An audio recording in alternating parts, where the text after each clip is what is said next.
Do you know the one key to becoming a great conversationalist? The key is to pause before replying. A short pause of 3 to 5 seconds after a person stops talking is a very classy thing to do in a conversation.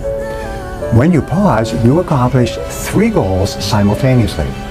First, you avoid running the risk of interrupting if the other person is just catching his or her breath before continuing.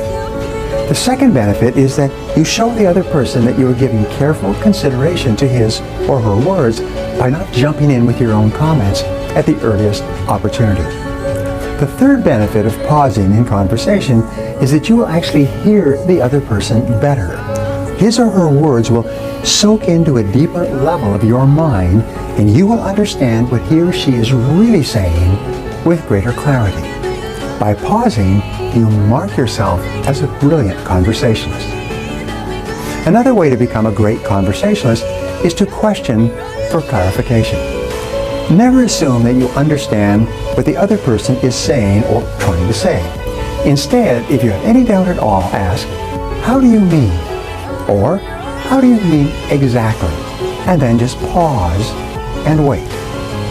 This is the most powerful question I've ever learned for guiding and controlling a conversation. It's almost impossible not to answer this question. When you ask, "How do you mean?" the other person cannot stop himself or herself from answering more extensively. You can then follow up with other open-ended questions and keep the conversation rolling along.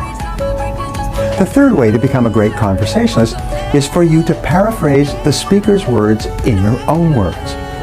So after you've nodded and smiled, you can then say, "Well, let me see if I got this right," or "Let me see if I understand you exactly. What you're saying is this," and then you repeat it back in your own words.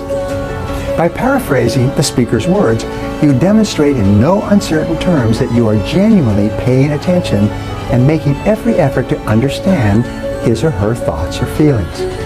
And the wonderful thing is, when you practice effective listening, other people will begin to find you fascinating.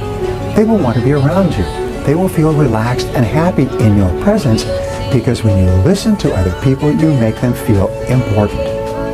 The reason why listening is such a powerful tool in developing the art and skill of conversation is because listening builds trust.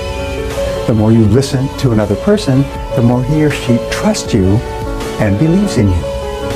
Listening also builds self-esteem.